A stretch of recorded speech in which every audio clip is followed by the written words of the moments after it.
Don't miss out on the newest kaiju products at Big Bad Toy Store. Check them out at the link in the description. Kaiju, turtles, Dragon Ball, and more. It's Steven's Toy Reviews. Hey there, Collector Steven here, and I am so happy to finally get to talk about this one.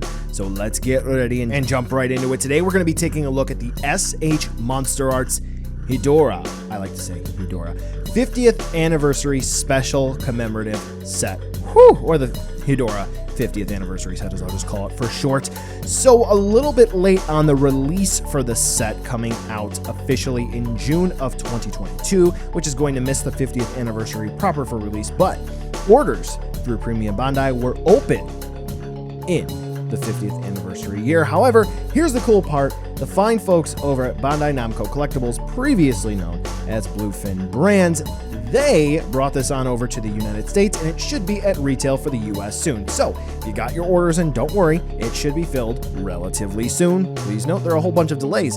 Now, that being said, oh boy, Hedora is one of my favorite kaiju, and we get a 3-body set here consisting of underwater living period, flying period, and growth period. So, all right, we got 3 forms here, but not all of Hedora.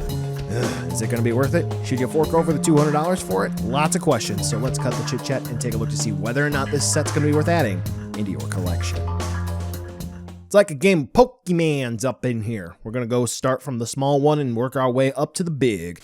So the underwater living habitation form, whatever you're going to call it, is actually pretty cool because there's a lot of sculpted detail and some stuff that normally you'd think you'd miss out on. But this one has some sculpted detail. It's really nice. Paint work is pretty much non-existent here. I can't really give it any credit in terms of the paint. But what I will say is that we do have some translucent red eyes. Not a black dragon. Black body, but not black dragon. And we have a nice starburst effect for the eyes in themselves when we take a look at the iris and the pupil work, which is really cool. One thing of note is that a lot of folks say that there's a quality control issue here for this particular figure, with the right eye being about center and the left eye being down. It's not a quality control issue when first and foremost, all of the units are going to have that. And second, it's meant to be that way. Just look at the prototype. Cool. When we take a look at this one compared to the other 2 forms, I feel like the translucent red eyes are a bit more dark compared to the other ones. So it's a little off-putting when you have them all together. Just something to keep in mind. Now, with this figure, we do get 2 accessories. One is going to be a support stand. So this way you can have your little sludge missile flying in the air. Yes, and so that is actually going to go between 2 little handsies. Oh, it's so cute. And if you use it correctly, then there's going to be no issue with this little sludge missile floating in the air. The other one, you're going to use the head part, which is actually detachable from the main body, and you can have Hedora poking his head out in a pile of sludge or poking out of water, whatever you want it to. Pretty cool. I have a problem with this idea, though. Why didn't they just give us 2 different heads? That would have been real cool. They could have done it. Wouldn't have been that difficult.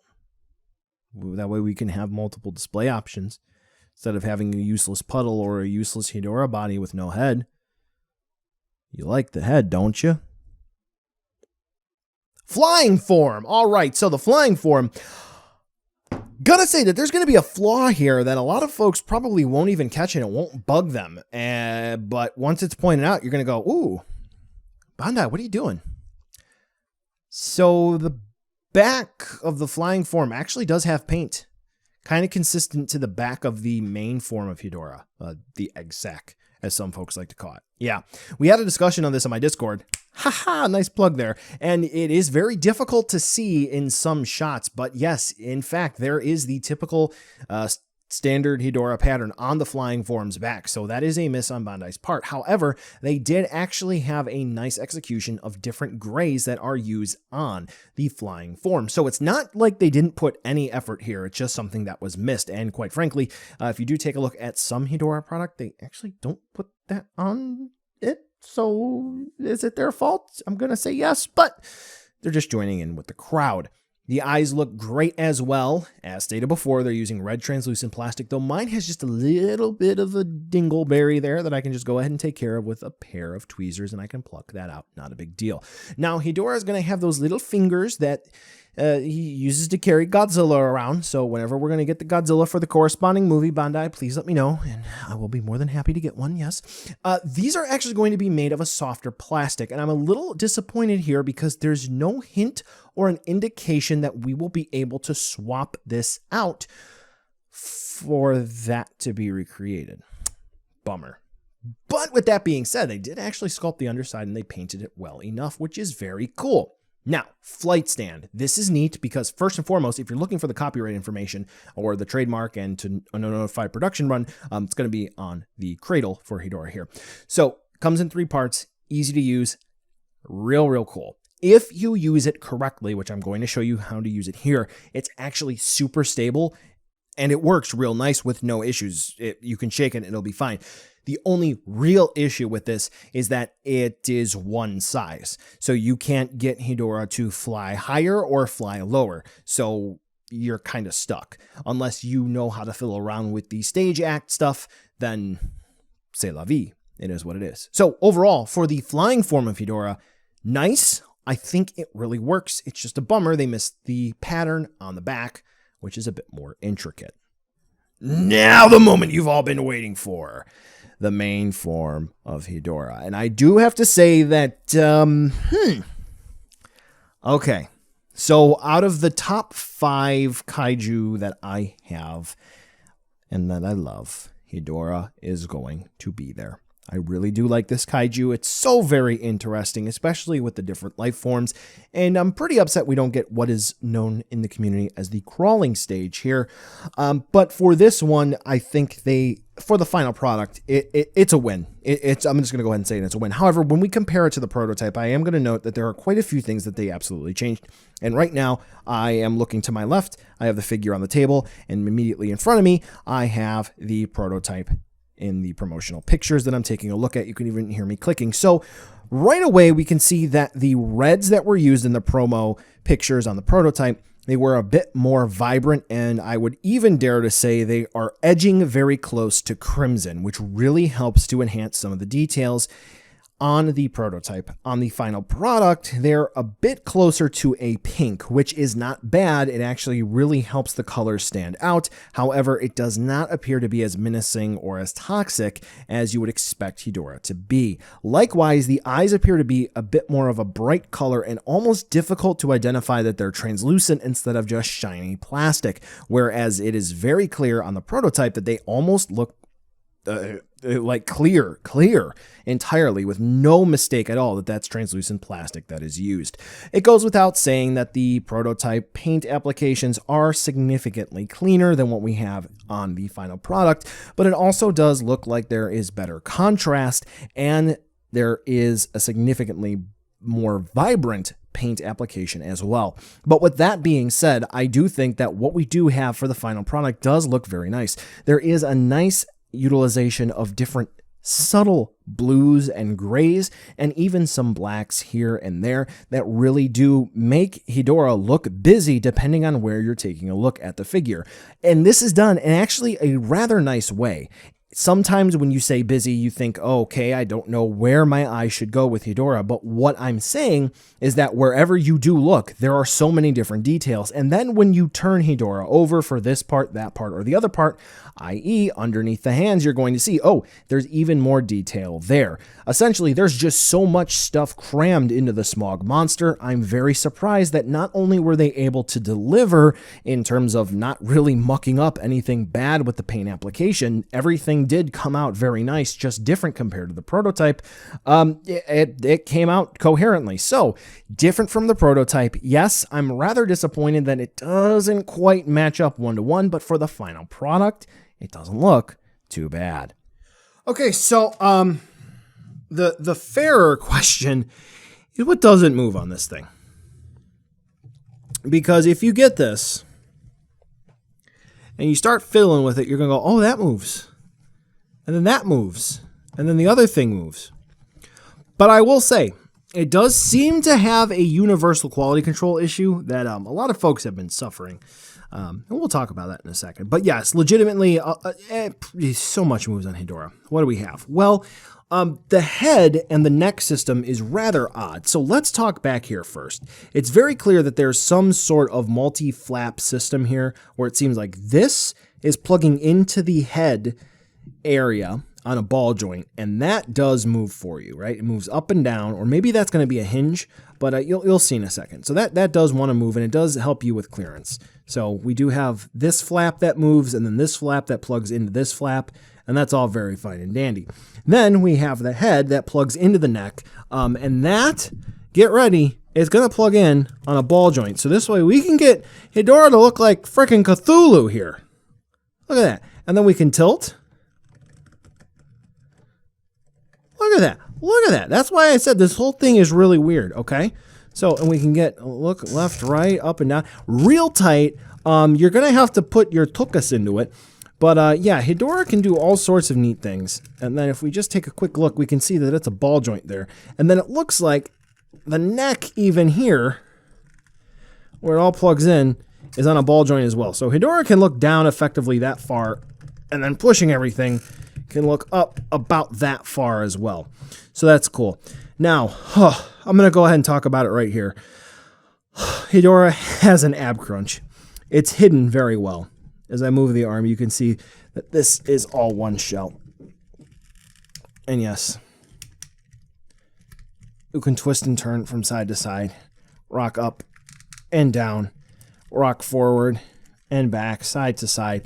It's tight, but it's there. It's really cool. Shoulders. Hedora actually has shoulder pads. Yes, you're seeing that correctly. These little pieces of sculpt here, they're on ball joints. Do we have them over here? I don't know. It's asymmetrical on this thing, but yes, so we do have this little piece that's on a ball joint. Shoulders. We have a multi-ball joint system for the arms. So we're going to have a ball joint connection here, a ball joint connection here, and a ball joint connection here. The left arm likes to go up much higher and can twist and can turn. Ah, there we go. So you can see the connection there. I will say it is a hard plastic, so it is very easy to hear snapping and grinding when moving Hedora stuff.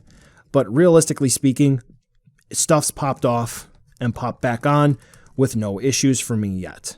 So when it comes to the legs, it seems like a lot of people have been reporting looseness issues. Most notably, we do have these two flaps here. I have popped these off. These are both on ball joints. Let me move the arm out of the way. These are, in fact, both on ball joints. Okay. Then we do have the hips where the legs plug in. Those are going to be on ball joints as well. We do have effective knee joints. So this way we can move Hedora's legs functionally like a human can. And then we do have ankle joints, which are going to be ball joints, so we can have ankle rocker movements. The ball joints are going to be, the hip joints are going to be ball joints, and they're going to, well, let me pop this off. You can see it's a ball joint. You can see kind of the system in there. So here is where the pelvis construction is for Hedora, and the ball joint is going to plug in up here, right? So it is effectively going down. So Hedora's hip is going straight down into the leg. So that's where that ball joint is. Here's where the first connection for the knee is going to be, so this way you can move the leg around a little bit and you can get that hinge movement, right? And then you have this joint down here, which helps movement as well. And then you have the ankle. It's going to be the exact same thing over there. Yes, so you probably saw in my unboxing that the legs were loose. You can clearly tell in this review they are not. I used Pledge floor polish with Future in it. If you're going to get it in the year 2022, pretty much all Pledge floor polish, not wood polish that uses animal fat, will have Future in it, which is basically an acrylic base that will help to tighten joints. What I did is, I'm a bit more skilled, so I didn't exactly do this, but you use hot water or heat with a blow dryer to soften up those joints, pop the legs off, put like 2 dabs in there, give it a few seconds, pop it back on, let it sit overnight. Looseness issues go away.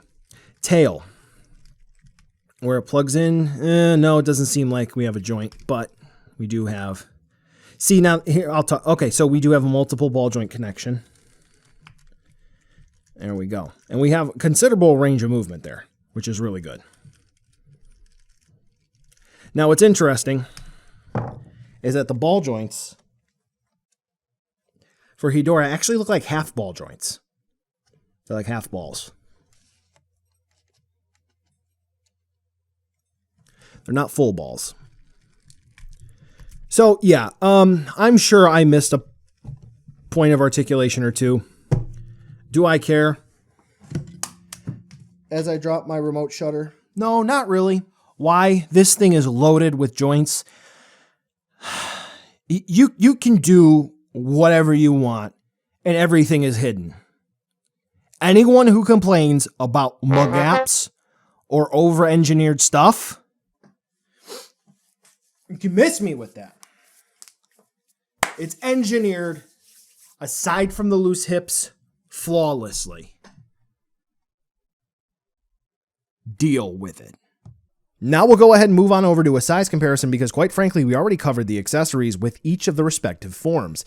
The final form of Hedora does not come with anything. Unfortunately, there's no beam. And as you can see here for a size comparison, I mean, it's kind of a joke that Bandai decided to say that, oh, we are going to go for a relative scale for the Showa era. Did they really?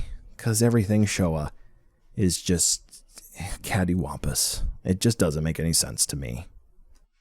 All right, so buy now, skip, or wait for a deal. The price is a lot, and I could definitely see that there are going to be some folks who are going to bail just because it didn't nail everything that one would expect. However, we do get one flying form, which is effectively as long as the final form is as tall. The tadpole, or the aquatic form, whichever one you want to call it, it's a great addition, and it is, as many are using the word now, a deep cut, but unfortunately, you're going to display it one way or another, and then depending on the one way you display it, the other accessory for it is completely useless. Why didn't they just include another head? It's dumb. The other thing that they could have at least done at minimum is include a red beam effect, even reusing one of the Heisei Hedora beams and just painting it red. That would have been just fine here. Look, if you're a Hedora fan, congratulations. The thing moves very, very well. The final form is the only thing with points of articulation. It's engineered fantastically. If you're a fan, this is a great set, and it is an easy, easy purchase. If you're not... not quite there, I would say. Maybe see if you can wait for a slight price reduction. But at the end of the day, if you do get this, you're not going to be disappointed with the product that you got. Maybe just the value. Well, collectors, that brings us to the end of the video today, and I just wanted to take a second to thank you so much for watching. Now, you've heard a lot from me. I'd like to hear a little bit from you. Drop in the comments down below whether or not you liked it, you hated it, or maybe you were somewhere in between. I also want to take an extra second here for a nice, humongous thank you to all the patrons for SDR over the last month who have really helped the channel grow into what it can be today. So to all of you, 2 big thumbs up. Thank you very much. And now the end card should be popping up, which will give you a few clickable links, like maybe to subscribe or head on over to my Patreon, or some short URLs like to my social media or to my Teespring store. There's also a video I hand selected for you, so if you want to watch another STR video, I hand selected some good content for you to watch, so definitely check out that video. Thank you again so much for watching, and I'll catch ya in the next video.